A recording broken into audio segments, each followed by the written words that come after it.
a small spark kindled in America, a flame has arisen, not to be extinguished. Acclaimed documentary filmmaker Ken Burns has told America's greatest stories for 50 years.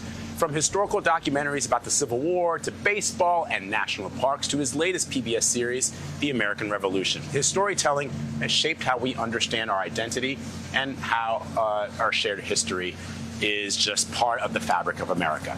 And Ken Burns is with us now from New Hampshire as we mark America's 250th birthday. Ken, good morning. Always great to see you. Good morning. Thanks for having me. Happy 4th.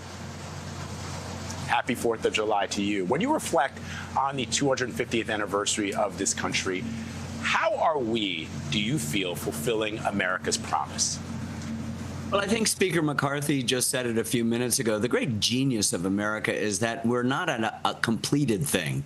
Remember, we're in pursuit of happiness. That wasn't the pursuit of objects in a marketplace of things, but lifelong learning in a marketplace of ideas to earn this incredibly new thing called citizenship, the right of self-government. And then 11 years later at the Constitution, we're after a more perfect union. So I think what our founding did is it made us restless and innovative and unsatisfied and never saying, okay, we're there, we've done it, we're perfect. And that's I think that has distinguished our story amidst all the other stories in the world. I think that is so beautiful, Ken, that desire to always achieve more, to never be satisfied. That is so uniquely American and something that we should celebrate. I want to ask you, though, I mean, we are in such a divided time. The CBS News polls say that Americans, the political divisions will be the biggest challenge over the next half century, the next 50 years. But I know that you actually think that we are not as divided, that we are more unified. And I tend to agree with you. So give us some hope, Ken. Well, it's easy to do that. History is the great optimistic study. And not that things aren't divided. They are, and they're very serious divisions, and they represent existential threats to the United States. But we were way more divided during our revolution period. We think of it as just sort of the enemy over there, the British and their tyrants. Well, we had many Americans who agreed with them, and they were loyalists. So this is a civil war and a global war at the same time. We were more divided during our Civil War. Obviously, we were way more divided in the period after the Civil War called Reconstruction. We were made way more divided during the Vietnam War. There are great existential threats right now, but I think if we go back when you're challenged as, say, an individual and you need to seek the help of a pastor or a professional, the first question they're going to ask you is, where'd you come from? Who are your parents? What's your origin story? And I think for Americans to go back and use the 250th, use July 4th to sort of recharge the democratic energy, what's at our heart, then we can make the founders proud of us for having survived 250 years, but also making sure that we've paved the way for the next 250 years. So, Ken, what have you learned over the past 5 decades of telling American stories, America's story, about how we can set aside our differences? Even when we see and feel these fractures in our country, we can still come together, even if we have different belief systems.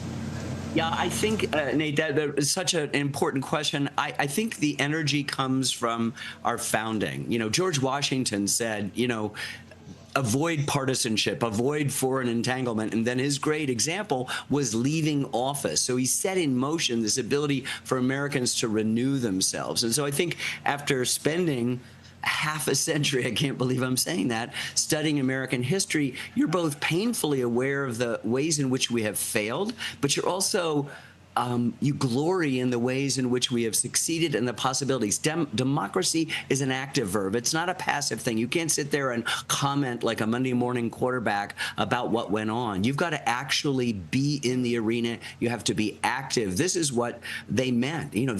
Before the American Revolution, everybody was a subject.